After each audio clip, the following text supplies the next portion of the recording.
Uh, I'm currently in a city known as Sparks in the state of Nevada in the country, United States. I moved to Nevada only like 1 year ago. Before that, I was in a different city called Seattle, which is in the state of Washington.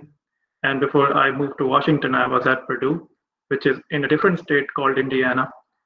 I came to US in 2016 to pursue my master's. Luckily, I got my admit into my dream university. It was a program in industrial engineering. I completed my program in 2 years, and then I moved to Seattle for my second job. I had my bachelor's in mechanical engineering from AMU, and I currently work for Tesla. I'll start off by telling you what kind of work profile you would usually find at tech companies like Tesla or Amazon or Google in the US. It's kind of different from what you do in India because here most of the tech companies have their headquarters so that they attract different kind of talent from all parts of the world, and the kind of work that people do in the US is usually different from the kind of work that we do at different countries for the same company. So at Amazon, I was working as a data scientist, but before I got promoted to data scientist, I worked as innovation and design engineer, where basically I was responsible for making mathematical models of the warehouses of Amazon. As you know, Amazon's biggest business is its retail, its e-commerce business. So what goes behind you clicking the button for buy now to the package getting delivered at your doorsteps, a lot of things happen. And one of the first things that happen is how we prepare for the package to be delivered out of a building known as fulfillment center. So Amazon had different kind of warehouses, and I was responsible in a team of 20 people. We were responsible for designing everything that happens inside the building. So on the left side of the screen is a mathematical model that I developed for optimizing the station's utilization of different operators working in Amazon in the fulfillment center. And on the right side, you would see a simulation model of one of the biggest warehouses of Amazon, which is capable of delivering 3.11 million units every day. So on a peak day like Amazon Prime Day or Black Friday or a Christmas time, you will see a surge in the volume of packages that is being ordered by customers. In order to fulfill those demands, your design of the warehouse should be self-sustaining in such a way that it does not collapse when a lot of demand is pumped into it. So everything, so like these lines that you see are the conveyors on which the packages move, and there's a sorting system. Like if a package is destined to go to New York, if a package is destined to go to Florida, then there should be a very complex system of information sharing between the conveyors and the PLCs that are installed on these conveyors. And it's kind of a complex system that you have to design for things to move at a very fast rate to meet the takt times. Now, why did I move to Tesla? So the profile that I am in at Tesla is called Operations Research Engineering. It's a sub branch of industrial engineering where you use higher level mathematics and discrete event simulation and different kinds of sophisticated industrial engineering techniques to optimize any kind of process. It could be a healthcare system, it could be a warehouse system, it could be a manufacturing line, it could be anything.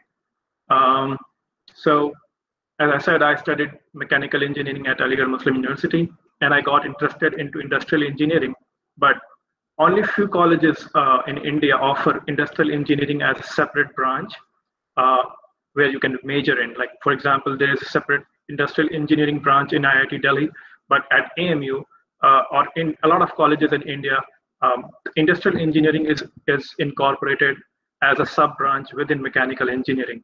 So I took 4 different courses in operations research or industrial engineering at AMU during my 3rd and final year. And I got really interested into that field because I like mathematics a lot. And it was all about mathematics. It was all about using different kinds of equations to kind of get the best results out of your system. As you can see, I was a vehicle dynamics engineer in FSAE club, one of the most dynamic and most happening club of ZHCET. I was responsible. It was actually my final year project as well. So I had a team of 3 people, and we were working on designing the suspension system of the Formula Student UK car. We were one of the only 3 teams from India that got selected, and we actually ended up taking our car to Silverstone Racing Circuit in United Kingdom. Unfortunately, I was not able to go because of the visa issues. I was busy applying for a US visa and I just didn't have the time. But the team really performed well. So that's the end of my BTech and then start of my master's. I applied for the fall semester. I applied for 5 different universities. I got accepted into 4. Purdue University was one of the dream colleges for me because its industrial engineering program is ranked number 2 in the US, and I was really looking forward to it. I graduated from Purdue in 2018, and then one of the first jobs that I took was as an industrial engineer in a small battery manufacturing company known as C&D Technologies, which was in the same state. So I didn't have to move out of the city. I just stayed wherever I was after I graduated, and then I pursued my first job from there. And the work that I did in C&D Technologies kind of built my first career. What was the first stepping stone that helped me move to Amazon.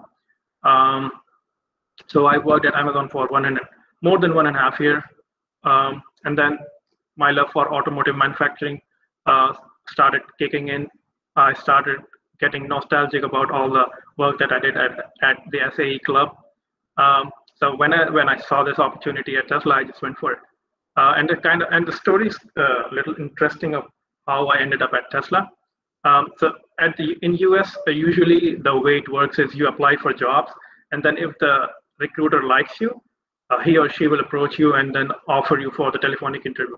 It's basically the same everywhere, right? But sometimes this is what you call passive job search. But in the US, it's mostly based on networking. So if you get referred by someone who can vouch for your skills, then it's like a different and the most effective way of searching for the job. So I used to work at Amazon. I used to work on a software called FlexSim. It's a discrete event simulation software like the one I showed you. So the picture on the right is a simulation model that I use FlexSim for making that one. So the software company that makes this software had a project. I did a project with them during my time at Amazon. So I was working on a simulation model because of the pandemic, COVID-19, we had to limit the number of people that could work in a warehouse at Amazon because of the social distancing constraints, because of which we had to come with certain rules and regulations that would avoid people bumping into each other. So I worked on a simulation model and kind of worked on a design that would keep the throughput same, even though if you take out the manpower. So that project became one of the most successful retailing simulation project in North America, and the director of the company for the software firm really liked that project, and he recommended my name to one of their clients. Just like Amazon uses this software, Tesla also uses the software. So the director of that company, he referred my name to one of their clients, and that happened to be Tesla, and that's how I got into Tesla. I'd like to talk about the culture at Tesla, and then kind of show you how it works in the US, what kind of work ethics you have in the US, how it's different from India, and then I'll talk about how you can get into US, how you can apply for the universities, and then I'll take questions and answers. So the culture at Tesla is very fast and dynamic. And if this is not your first job, they expect you to perform right from day one. So since I already worked for roughly 2 years at Amazon, so the moment I entered Tesla, they wanted me to perform. There was no period of learning. Yes, there was a period of learning, but it was not like they'll teach you how to do job. They'll teach you the terminologies of the company, and then they will start expecting something out of you from day one. That's how Tesla works. It's a crazy place to work, but you would really enjoy it. As I said, it can get stressful sometimes, but you get the good stress, not the bad stress. So start liking it. You start liking the process. Um, and yes, if you have a groundbreaking idea, you can directly talk to higher management in Tesla. You can even reach out to Elon. And the good thing about Tesla is the engineering offices are in the same building where production lines are, which was not the case in Amazon because I used to work at the headquarters in Seattle, where I would design warehouses, and I would never get to see the process, the inception that for the design to the actual assembly of the warehouse. So I was not seeing my work, and that's why this also became one of the reasons why I wanted to move to a different company where I can actually see the impact that I'm making from my eyes. So there's an extremely high variation of the projects that I do at Tesla.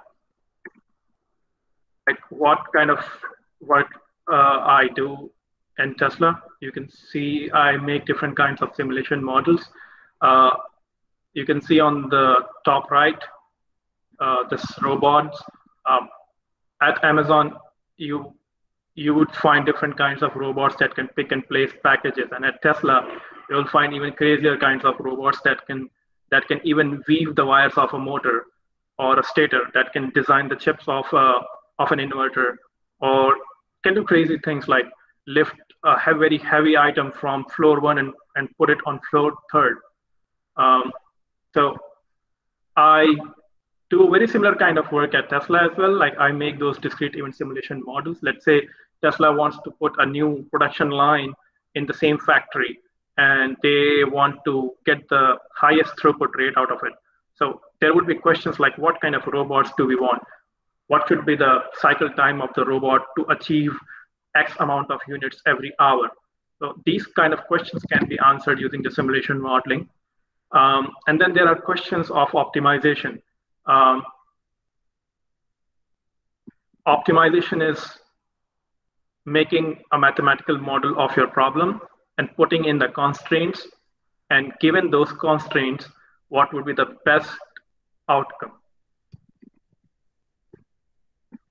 I was mainly responsible for material flow improvements. So what is material flow? Material flow is designing the system through which your material can flow inside the factory. So for example, if you need magnets to make a motor, then the magnet would move from a warehouse, or if you go a step backward, it would come from a supplier, then goes to the warehouse of Tesla Gigafactory.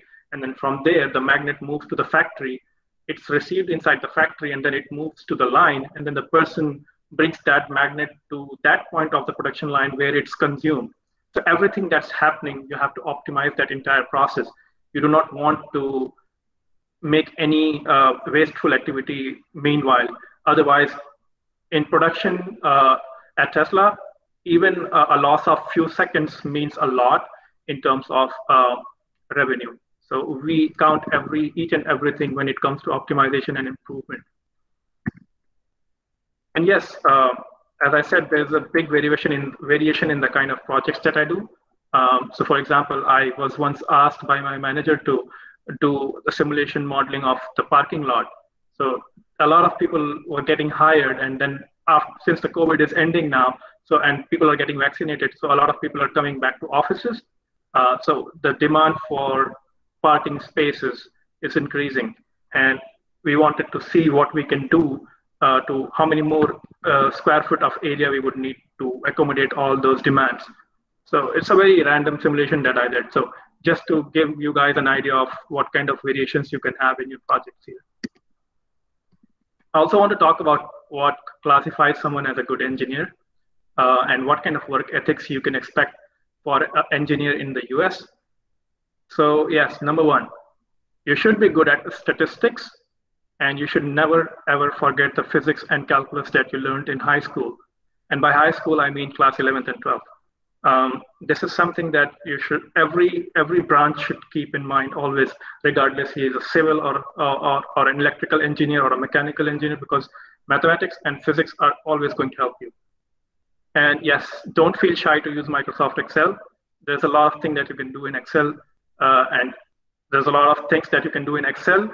And if you're a master in Excel, then a lot of times you can avoid using all those sophisticated softwares like MATLAB or Jump or Minitab. And yes, you have to know at least one programming language. I would say Python, with at least 60 to 70% of confidence. You should be very transparent to the team where you work.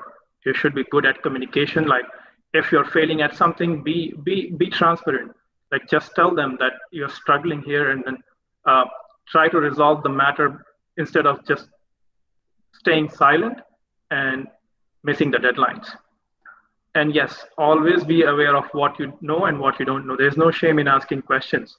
And this just does not apply at work. It also applies during your academics. My experience at Tesla has been really good. The pros, accelerated learning.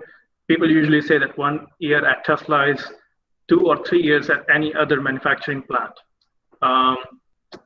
You get free autopilot, which is worth $10,000. So autopilot is the feature that it's a firmware software that they put in Tesla cars that makes it drive itself on its own. So as an employee, you can get $10,000 of software for free. And then you work at the forefront of groundbreaking inventions with all those cool robots. And yeah, daily workout. Yeah, the gigafactories are huge. So the factories that Tesla owns are known as gigafactories. It's a term that Elon Musk gave. They're called giga because they're extremely large. And Gigafactory Nevada, where I work, was one of the first factory that came into picture. And it's so huge that if you start walking from one corner to the other corner, it's going to take like half an hour. So it's extremely huge. Cons, too dynamic and fast paced. If you do not like to be stressful most of the time, then this is not the place for you. It is risky, like many other electric vehicle car companies, because the business can go up and down, and there's a sort of feeling of job risk. And as an international person who is on visa, you would not want to lose your job, because there are certain rules and regulations on your visa that if you lose the job, you only have a certain number of days to get a new job. Now I'll jump to the process flow of applying for master's or a PhD. But usually in India, what we do is we study undergraduate studies in India, and then we apply for master's. However, there are people who directly after their high school or 12th class, they come for the US undergraduate, which I would not recommend, because it's very hard to get a scholarship during your undergraduate studies, and it's extremely expensive. So in the US, you call the graduate studies for both PhD and masters. So the first step is your literature study. So for anything that you do, it's actually true for anything that you do. If you want to take on to do something, you have to first do the background research about it. So that's the first step. And I'm talking about the fall semester. So in the US, there are two systems. There's a semester system, and then there's a quarter system. In the semester system, they divide the entire year into two major chunks, the fall and the spring, and each goes for 4 to 5 months length. If you exclude the summer semester, which is basically for some students it's internship time, for some students it's just a holiday. And then there's a quarter system, and you can tell by the name, you divide the year by 4, so the semester becomes smaller and it becomes 3 months. So some universities follow the semester system, and some universities follow the quarter system. Purdue used to follow fall semester system, and I applied for 2016 fall semester, which starts in August. The spring semester usually starts in winter, in the month of January. So I did the research and figured out what universities I was interested in, and I, just like any other person, the first thing was I would go to university rankings, US News or QS or THE, and look for the top programs in your field. You do not look at the university rankings. Like I did not look into the ranking of Purdue as a whole, which is not so good, if you look into it, it's engineering program is super good. Like it's ranked like ninth in out of all engineering programs in the US. And my program, specifically industrial engineering, is ranked number 2. So this definitely attracted me. So I did my background research. I talked to the alumni of Purdue on LinkedIn, which is something I would highly suggest. You should connect to the people in the organizations which you're targeting and then talk to them. And so this starts usually in the month of March, and you do this till June. After you're confident for the university that you want to apply, you jump into the next step, which is preparing for the tests. So there are standardized tests that you have to prepare for and take for your master's or PhD entrances. One of them is known as the graduate record exam, and then the other one is known as TOEFL, or Test of English as Foreign Language. So GRE is usually easy for people who have a STEM degree because it's based on the high school mathematics, prime numbers, number system, trigonometry, or areas, squares, circles, all those kind of questions, basic statistics. And it has 2 parts. It has quant and it has verbal. Verbal is a little bit challenging because the kind of English that GRE has is a lot different from what you have studied in your entire academic career. So you have to prepare, you have to at least give 3 to 3.5 months for preparation of GRE. Then TOEFL is easy. Usually people take GRE followed by TOEFL. GRE, you score out of 340, and in TOEFL you score out of 120. The TOEFL tests you on the 4 skills of any language, which is speaking, writing, listening, and reading. After you have prepared for the test, now is the time to shortlist the universities. Now this comes after the test preparation because now you know how you have performed in the test, and there are universities who highly prefer good marks on these tests, but these are the least important things in your profile. What matters most is a holistic view of everything that you have done so far. So all the projects that you have done, all the research papers that you have written, or the recommendation letters from the professor that you're going to get, or any extracurricular activity that you have done, and most importantly, your GPA. So GPA is one of the most important factor when you're deciding the universities, because let's say if you're planning to apply to MIT or Stanford, and if you have a GPA of let's say 3, they're going to reject you because GPA kind of it's a good indicator of your academic dedication. So if you have a bad GPA, it gives a very wrong image to the university. So in the US, they follow a 4.0 system for calculating your GPA, unlike our university at AMU, which follows a 10 scale system. But don't worry, some universities would allow you to, when you're applying for them, they will just allow you to use the 10 scale and you don't have to worry for the conversion. So once you're shortlisted the university, there's a website called edolix.com or even StupidSid, where you can go and check out, you can enter all the details about your profile, like GPA or test scores, and then they'll give you a list of universities that they think is a good fit for you. What's the next step? The next step is preparation of documents. So by documents, I mean all those documents that your university is asking for during the application process. So this would include your resume or your CV, the online application system form that the university asks you to fill, and then letter of recommendations from the professor that you have worked with. So usually universities ask for 3 letter of recommendations in the US. So you would really want this letter of recommendation to be written by a professor who knows you really well. So for example, if a professor simply writes in the letter, hey, this is a good student, he will be a good fit for your program, that letter of recommendation is not going to help. You need to work with a professor in your letter of recommendation, and someone who can vouch for your skills, and someone who can write a decent amount of paragraphs about your skills, about your work that you have done for him. That is all about letter of recommendation. And then the third thing is the statement of purpose. So the statement of purpose, as the name suggests, is the story of your academic life or extracurricular things that you have done so far in your life, and how those things are motivating you to apply for that particular program in the university that you are aiming for. Its short form is SOP, and it's usually 1 to 2 pages long.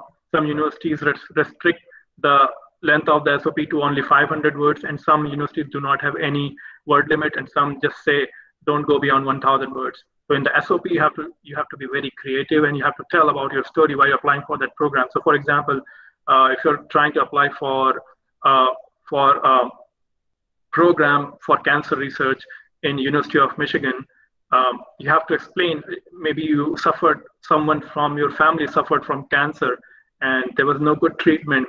And you can talk about all those things in your SOP that due to the tragedy in my family, this motivated me to start doing research on stem cells or anything that's how you got motivated for that program. So everyone has a different story, and you have to pen down your own. After you have prepared all the documents, and yes, you also have, sometimes universities ask for transcripts. So transcript is a summary of all the grades that you got, or for all the classes that you took during all those 4 years. If you're applying during your 3rd year, then you only take a interim transcript, which is going to display all the grades of all the semesters, and you have to seal that transcript into a sealed packet, and your university will send it officially to the address of that university. Or sometimes universities don't ask for the hard copy to be sent to their office in the US. They simply ask you to take a scan copy of that document and just upload a PDF. It really depends on the university. You have to carefully read the instructions of the university on their admission page. And then you send the application by November to January. Most of the universities have their deadlines gone by the first week of January. For example, in my case at Purdue, the deadline was 5th January, and I applied on the last minute, just like a lot of AMU students. And then, so everything on the left side is your application. Now comes what happens after you have sent. So on the right side, once the university sees the document, the professor there would be a committee of admissions officers who would sit down and they would read each and every material that you provided to them in the application. And then they would have a collaborative meeting and then they would decide whether they want to take that student in or not. So there's something called acceptance rate, which tells out of 100 people how many students the university accept on an average. And unlike India, where we write engineering entrance exams like IIT JEE, and based on our marks in that particular exam, we are assigned the engineering branches, right? That doesn't happen in the US. So what happens here is when you apply for college here, you do not declare your major. Like, you just apply, you show your interest in the university, and then you get accepted. And then you spend first year in the university after getting accepted. And then after the classes that you have taken in different departments, then you decide, hey, I think I want to do mechanical engineering. Hey, I think I want to do economics. I think I want to do computer science. That's how it works in the US. So after you get accepted in the particular program that you applied for, the university will send you a document known as I-20. So this document is actually a legal document that becomes an integral part of your student visa. So it's a proof from the university that you got accepted, and this is the proof document that you have to show to the visa officer in the embassy or the consulate office in India, at the United States Embassy or consulate office, and apart from all other bunch of documents that you have to apply for. And then you apply for the student visa, which is known as F1 visa. This usually happens between the month of June and August if you're aiming for fall semester, because fall semester starts by August. So you have to get done with the visa process in the first week of August itself. So there would be supporting documents, like if you do not get any kind of funding from the university, and in the US, usually one semester would cost you around $15,000. And if you're going to finish your degree in 3 semesters or 4 semesters, then you're going to end up paying like $45,000 to $60,000 for your entire degree. And United States wants you to be able to support yourself financially during your graduate studies in the US, which includes the tuition fee of the university, your cost of staying, your cost of food, medical insurance, everything. So they just want to make sure that you can support yourself. And now you have to prove during your visa application process that you are capable of coming to US and get this degree. So you'll have to come up with proof of your salaries, or proof that your father or mother is going to support you during this program, or people come up with different kinds of financial documents. Some people even come up with a CA certified documents about their land, property, or bank balances. And then you will have a visa interview. And if the visa officer thinks that you are a good candidate, everything looks good, that you're not going to just come to US and just get undocumented, they will allow you to enter the US and they'll give you the visa. They'll stamp the passport with the visa, and then the next step is you prepare for the departure. So you book the flight tickets, and then usually most of the students come in the month of August if they're aiming for the fall semester. And then you get acclimatized into the new world, and then your journey begins. Now, the most important thing, how do you fund your graduate studies? Because, as I said, it usually takes around $40,000 to $60,000 to pursue a degree.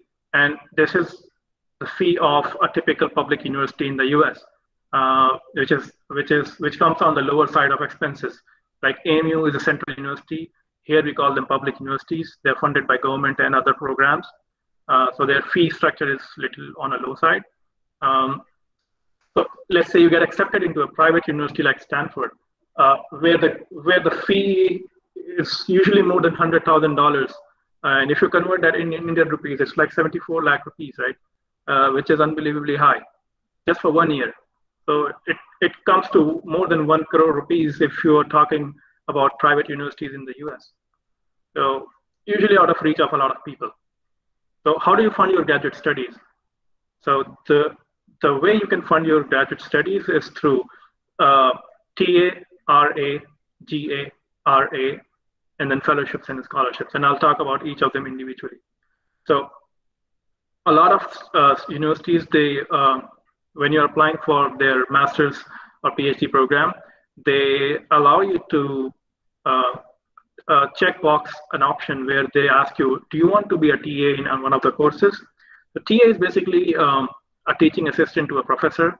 So let's say you are very good in statistics or calculus, and when you apply for a master's in applied mathematics, you reach out to one of the professors who takes that course in the fall semester, and you ask the professor, hey professor, I want to be a TA.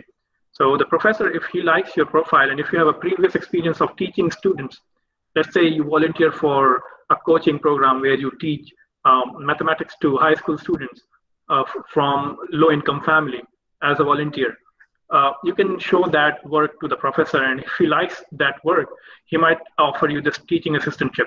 So what happens is you are treated as a 20-hour employee, weekly employee, where you help the professor in his lectures, in preparing the lectures, in grading the assignments, and you have TA hours where the students who take that class come to you and ask questions to you.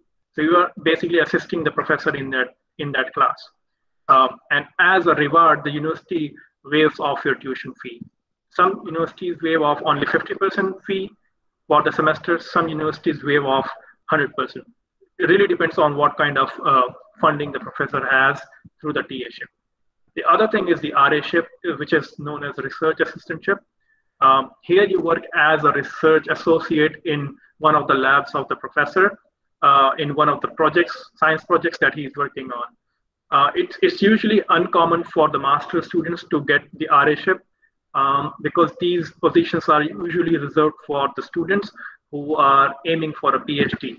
And it's a long-term commitment from the professor, and he would not want some student to just leave the professor after 1 or 2 semesters. So it's usually awarded to a PhD student. The other thing is the graduate assistantship. Now, this is a different kind of assistantship where you, as a graduate student, provide the university of some service which is considered as a skilled service. So, for example, you can be an IT consultant for the university. So, for example, you might sit in one of their computer labs and be a local software engineer for them, or you can be a network engineer for their program. So these kind of positions, they require you to have some kind of work experience. So for example, you worked as a network engineer in India for a few years before applying for your master's. So you might get a graduate assistantship in one of the labs in that university, which is looking for a network engineer person, and then you can be offered that GA-ship. The fourth one is known as the residential assistant, which is not very common. Here you are working as a clerk or an office bearer in one of the residential halls of the university. So for example, you will get a job. So in the US, there are big hostels, which is a one-stop solution for students to get housing, to get food services, and a lot of other things. So usually universities appoint a student representative who is known as a residential assistant, who will assist the students in all kind of their residential problems, like if their AC is breaking down or the window is broken, then that residential assistant is responsible for connecting those students with the right person, maintenance guy, or if there is a dispute between 2 students in the hostel, the job of the RA is to resolve that dispute. So those kind of work. And usually with the RA-ship of this type, university waives off the fee as well. And then finally, you have fellowships and scholarships. So fellowships are a decent amount of grant that a university provides you that waives off a big chunk of your tuition fee. And scholarships can come from different kind of sources. It could be external, it could be internal. SSGSA is one of the scholarships that I got from AMU. There are people who get Fulbright scholarships. There are people who get funded from their employer for doing MBA. There are people who get scholarships from their home country's government to pursue a master's, but with a condition that when they complete the degree, they come back and serve their country. So it really depends on how active you are in searching for these opportunities of funding. With this, I would end my presentation and will open the platform for question and answers. Thank you. I think that was a very wonderful session by Kashif bhai. Now, if any of the participant has any question, they can type it in the chat box and we'll take it up now.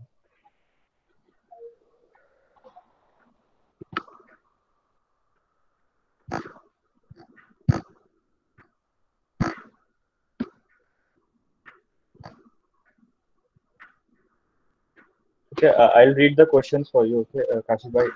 Mohammad Arham Alam is asking, have you actually met Elon Musk or at least seen him? I did not meet him because he once came to the office, but my manager met him, and it was a Saturday, and Saturday was off for me. So I was not in the factory, so I missed that chance. But it's not a good sign, and nobody wants to really meet him because he asks tough questions, and whenever he is in the factory, he is because of a reason, and you don't really want to be the guy who has to bear his anger.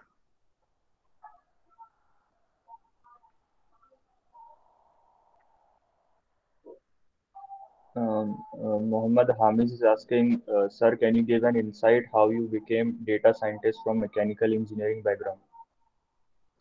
So the data science position that I had at Amazon was a little peculiar one. It was not like the hardcore data science job.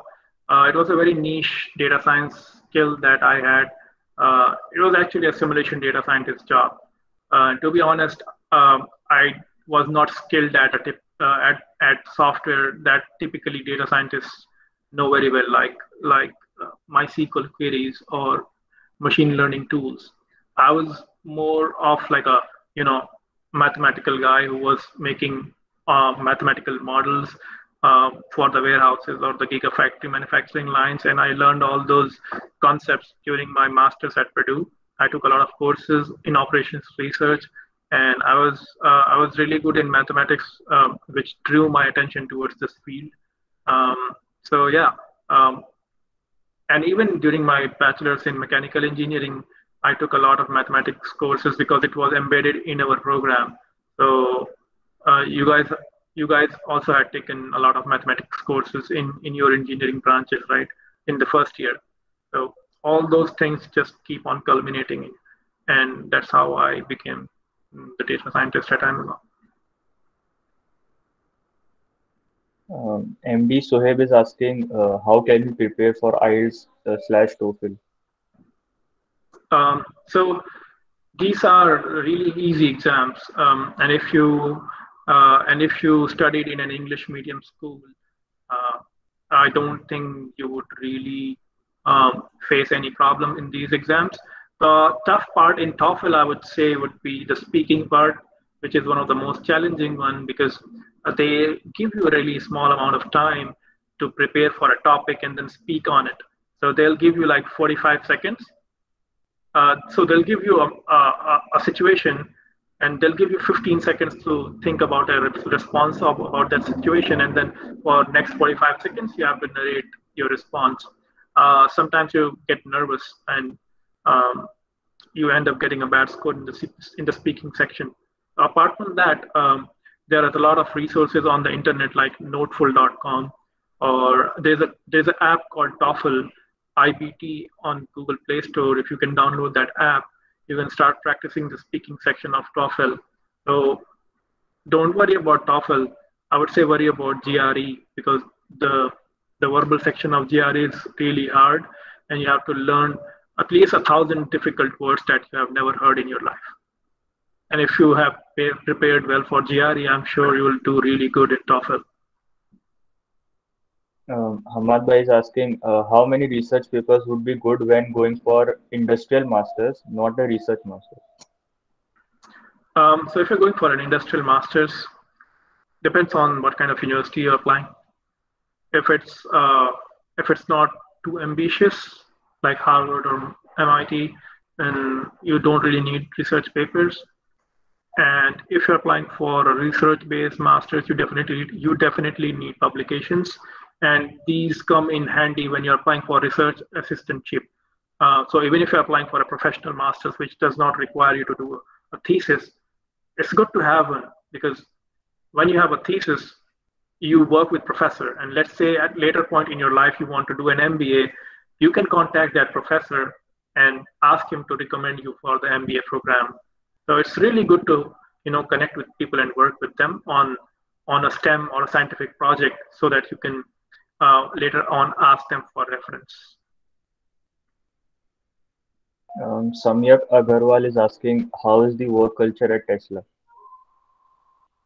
Like I said, it's really fast-paced, and you get to work on a different kind of projects, which can be totally 180 degree out of phase from each other. Like I worked on a simulation model for the parking lot, and at the same time, I also worked for optimizing one of their production lines. So it's really different. The factory where I work focuses on production of the stator drive unit and inverter and the battery packs of the car. It does not make cars. It makes the battery components and the stator, the drive unit of the car, and it also makes the energy products.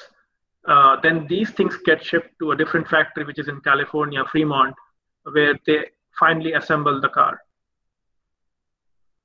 Inayat Rasool is asking, is there any chance that Tesla hires an engineering graduate from India without masters? If yes, what kind of a resume you need? What kind of portfolio you need to get hired without doing masters in core mechanical engineering role, example, mechanical design engineer role? Yes, it is possible, and it's really rare. The reason is not because it's an ambitious company. The reason is because of the visa and work authorization. So after you graduate from a US university, the US government, if you get a if you get a STEM degree like in engineering or sciences, then the US government gives you work permit of 3 years. Like after graduating with a master's or a PhD degree, you can stay in the US and work for 3 years. So that kind of gives you a leverage over everyone else in the world because Tesla doesn't have to worry about your work sponsorship. But when you're sitting in India and you just came out of college from an Indian institute, um, and when you apply for positions, even though if you clear the interviews and you're really good, it's gonna be really hard for Tesla to sponsor you and bring you to US on a work visa. So there are different kinds of work visa like L1 visa or H1B. I'm currently working on the H1B visa, and there's a very long process of getting this work visa. It's a lottery-based process. So Tesla will apply for the visa lottery, and there's a 33% chances of getting your name picked in this lottery. And then after very heavy scrutiny with the Department of Labor and the government, they issue you this visa. So it's not about the skill sets; it's really about the work authorization if you're applying from India. Mohammed Walid is asking if we complete online courses from edX or Coursera, does it increase our chance of being accepted? Yes, it does. I would say don't just blindly complete the courses just for the namesake on your resume. I would advise to, there's a series of courses that are related to each other. For example, there is a course by MIT on MITEX, which is a specialization course on supply chain engineering. And it goes as long as 6 months. And you go through the same academic vigor, which is comparable to the students actually sitting on the campus of MIT and taking those courses. So rather than taking a course in, let's say, economics and then taking a course uh, in social science and then taking a course in history science, just to fill those, resume gaps on your profile would not help. I would say focus on a specialization course that goes as long as 6 months and get a really good grade on it. That would really help. Mohammed Samir is asking, what kind of resume did you have before getting for MS abroad? I mean, what extra activities did you take up during your pursuing bachelor's in AMU that helped you? So, like it depends on the university. Like Purdue is very, very grade specific. So I had a really good GPA and I had a good rank in the class when I was applying. I had a couple of projects that I did out of my own final year project. So do at least 2, 3 projects that prepare you for a good profile.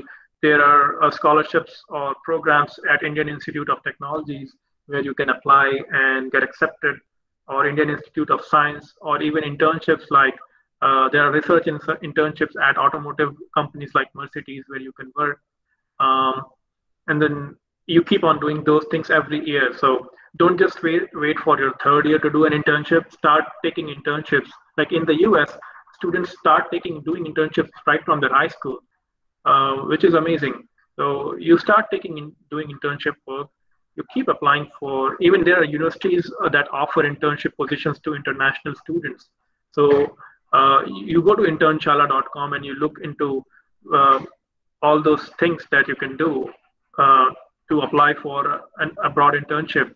You get those experiences, you build the connections with the professor after working with them.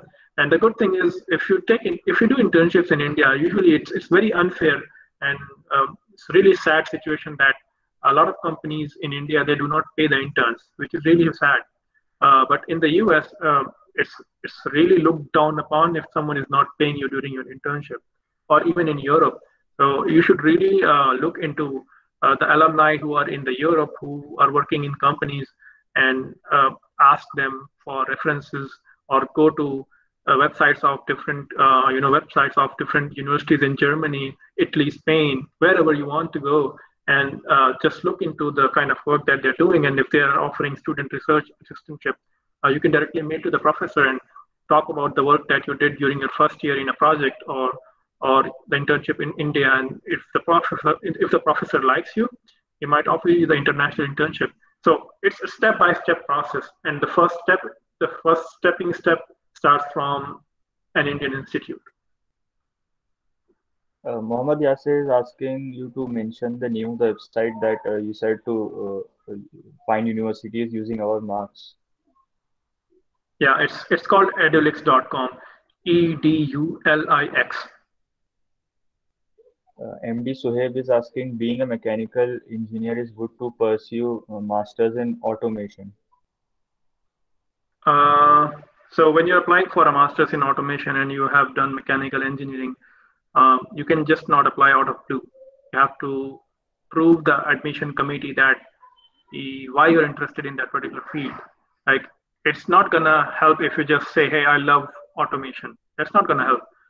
You can talk about a project in automation that you did, let's say in FSA, or you did some work in the University of Tokyo when you went to Japan for 6 month internship and you worked on automation. You worked on you work on a mechatronic project where you help build the robotic arm of a robot that could pick random object shapes. So those are the things that you do that can talk about your interest and your competency in that field, and that's how you convince the admission committee to that you want to pivot your career towards automation now. Ahem Gupta is asking, for research masters, at least how many LORs should we have? So like I said, usually 3 LORs were too good. Some universities do ask for additional fourth LOR, and some universities are good with 2 LORs as well. It really depends on the university. Mohammed And when you're Afzal applying for the LOR, be respectful of the professor. Never ever request for the LOR through the admission portal system without informing the professor. Like, nobody would want to see the request for LOR from a student as a professor, and the student never ever contacted them before sending that request. So be mindful and be respectful of their time. Mohammed Afzal is asking, how much prior research experience, number of publications, topics you had before applying in the university? So I did not have any research paper when I was applying because my master's was not a research-based master. I had a lot of projects that I did at different things, and a lot of extracurriculars and a good GPA that I think really helped me. And it was not more about those projects; it was more about how you wrote your SOP and how well the professor that vouched for your skills in the letter of recommendation. So I had a very good support system from Sir Syed Global Scholarship Award, where they match you with one of the mentors who is expert in that field, who has done their masters already in the US. They provide financial aid for applying to 5 different universities in the US. They pay the fee for GRE and TOEFL. So all in all, they give you they pay for $1,000 of expenses, initial expenses, which is a big resistance in this process. And then the best thing that they provide is they give you the mentorship, one-on-one mentorship of reviewing your SOP or reviewing your resume. And I think that was a really good thing that really helped me a lot. Abdullah Mughal is asking, should we apply in third year or fourth year for the universities IPUs? You apply, usually students apply in their third year. So it depends. If you want to graduate and then work in the industry in India for some years and then apply for your master's, then you apply after your final year, right? And you don't even apply. You just graduate, you get a job, you work for some year, and then you apply. Or if you directly want to fly to US after graduation like me, you apply in the third year. So by the time you are applying in the month of November or to January, you are in your third year, and then in your final year, you get your degree around July. So yes, but I would strongly advise to work for a few years in India before applying, because that really helps in getting the RA-ship or teaching assistantship. Mohammed Afzal is asking, which aspect, GPA, research experience, etc., you think strengthened your application the most? I would say GPA is a good thing to have. So I would put GPA at the number 1.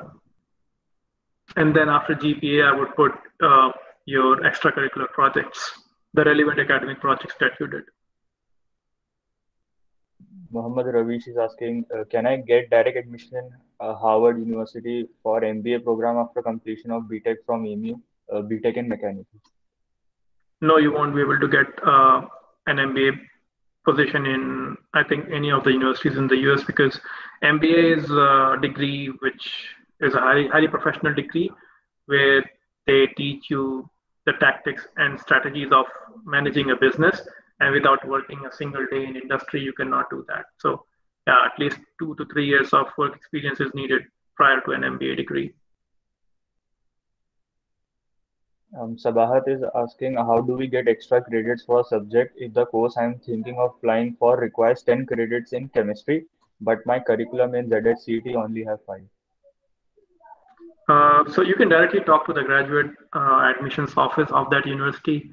They usually have the answer for your question. Sometimes students have 3 years degree, and then the graduate office requires 4 years degree for as a requirement for application of the masters. So you really have to talk to the graduate admission office, and if they have a hard line rule that no, a 3 degree or a credit less than this number of credits will not allow you to apply, then it's a sad news. You cannot apply. Nematullah Farooqi is asking, is it possible to change major in applying for while masters in US? Yes, it is possible. And like I said, you have to give them strong evidence why you're pivoting your career towards that particular field. For example, let's say you study electrical engineering your whole life, and then suddenly you want to start coding and you want to be a computer science engineering student. The admission committee would like to know why you're doing that. What's that incident in your life that happened, or what's that story, or what's that project that propelled you to go towards that particular field.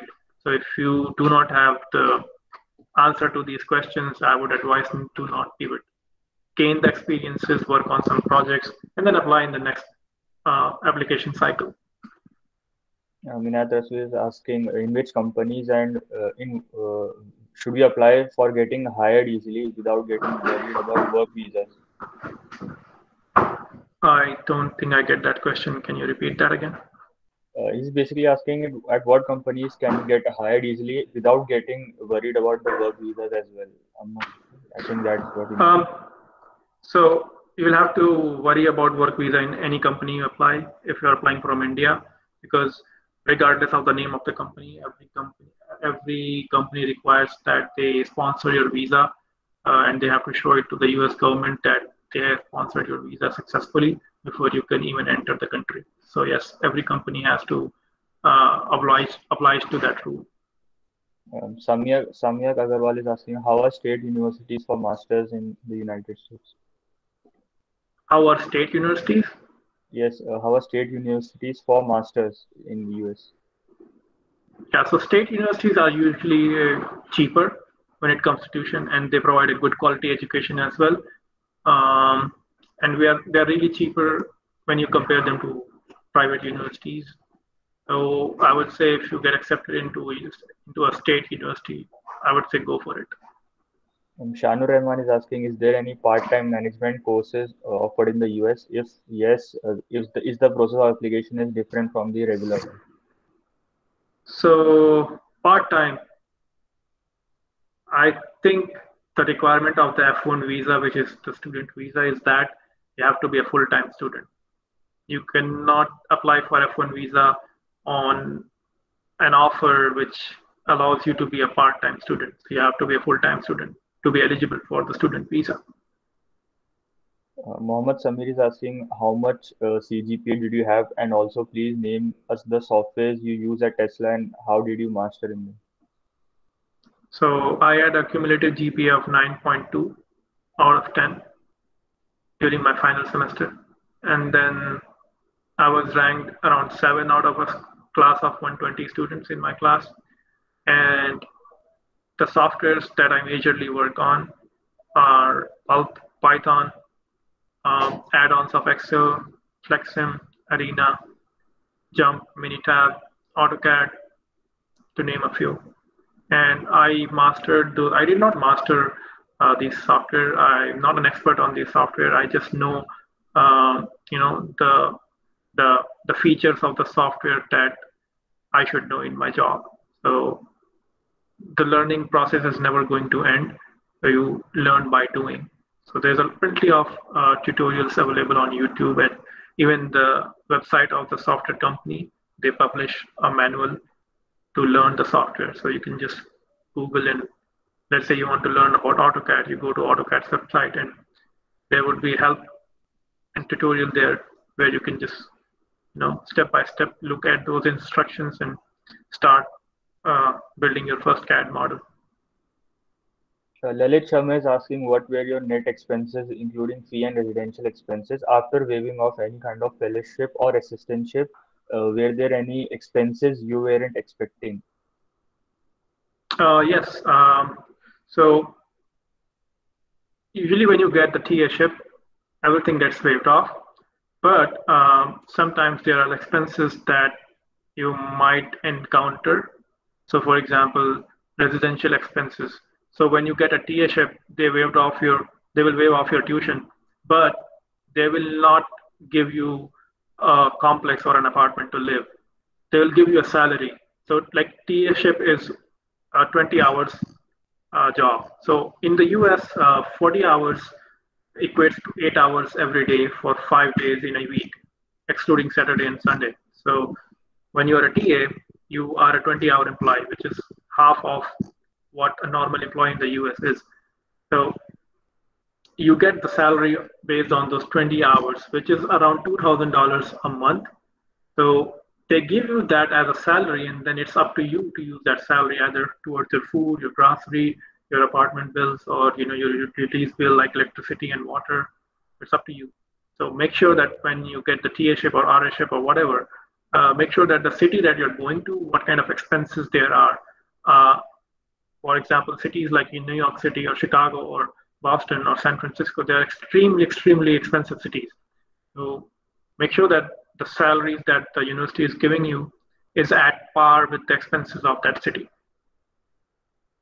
MD Sweb is asking what skills are needed to pursue masters in industrial/operation research. So you'll have to take like department elective courses that AMU offers. There are certain department elective courses like manufacturing and queuing theory. You have to take all those courses. You have to talk to a professor. You have to perform really good in mathematics, all the courses of statistics, and you have to make sure that you get an A+ in all those courses and do a project. The final year project that you do, you get a good professor in AMU who is an expert in operations research and get a project done with him. Mohammed Reber is asking, is GRE sufficient for applying for masters in US, or we have to qualify both GRE and TOEFL? You have to take both exams. TOEFL is for testing your English skills, and GRE is an exam that even the US citizens take because it's a test that measures your quantitative and verbal abilities, which is required in a graduate school. Shivam Verma is asking, in what subject you were not interested while doing your bachelor in mechanical engineering, like you were more interested in designing or manufacturing or something else? So I liked a lot of subjects in mechanical engineering just because they were math intensive. So when I was studying thermal engineering or transfer of heat, it was based on differential equations, and since I like mathematics, I like those subjects as well. So it was not about the course material, it was really about the basics, about the maths that they're based on. So I really did not hate any of the subjects in mechanical engineering, but it was that I liked the industrial engineering side more. Samyak Agarwal is asking, do US universities offer placements? Yes, they do. So the way it works is it's called career fair. So what happens is during every semester or at any random time, a lot of companies visit the campus of the university.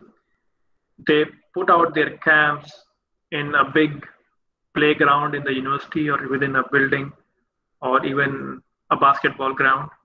They put their camps there the engineers or managers or recruiters from those companies, they spend 6 hours standing there and talk to a lot of people, a lot of students that form a line and then talk to them directly, which is known as a career fair. So that's one of the ways where you can directly get placed from your campus. I think that's the end of the Q&A session and a wonderful session by Kashif Bhai. Now I'd like to invite Ziaur Rahman, Coordinator Polytechnic of Schools, to give the vote of thanks. Thank you. Hello, hello, I am Hello. audible. Yes, you're audible. Yes. Assalamu alaikum, everyone. I am Ziaur Rahman, Islam. Coordinator Polytechnic and Schools, and I am here for a vote of thanks, and it's my privilege to have been asked to propose a vote of thanks to this event, that is Get On Board to Abroad Episode 3 of how to study abroad in the MS series. I, on behalf of the IEEE student branch, ZSCT, extend a very heartily gratitude to Kashif Bhai for inspiring us with your blistering and wonderful ideas and free your time from your busy schedule for us. We all learned to have really fun way. Thanks to those who attended the event. Thank you for being with us. It is an honor for us that you thought to be here rather than enjoying your weekend, chatting with your friends and roaming in cyber lanes. Thanks again, you all, for making this event happen in a great way. We hope you enjoyed well this session, and uh, and also, as no program can become successful with a single person. So I extend my big thanks to all our IEEE team to organize such events. Thank you guys for making this event successful with your contribution. And now, as per the tradition, I would like to share the certificate of appreciation to Kashif Bhai. Just let me share the screen. Thank you so much, Zia.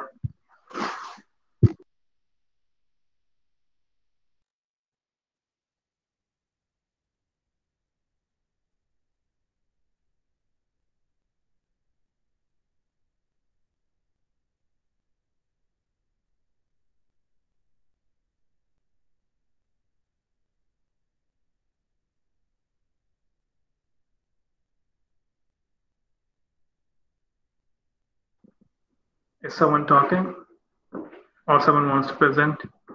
I think Zia, are you presenting the screen or I will do it?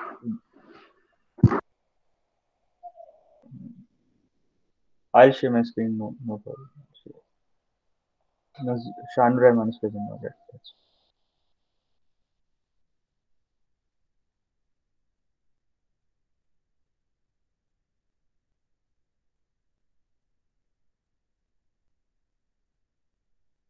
I would like to uh, thanks once again to Kashif Bhai and request to accept our certificate of appreciation from IEEE AMU's branch.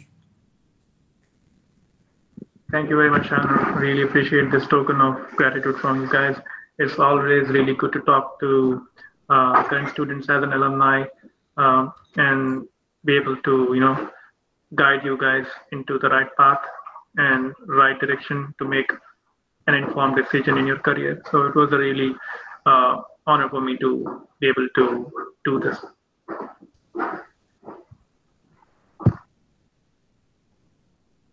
So I think that's the end of this session. Thank you once again, Kashif Bhai. All right, then. Enjoy the rest of your day and have a good Sunday. Bye bye. Thank you, Kashif Bhai. Assalamu alaikum. Assalamu alaikum. Walaikum assalam.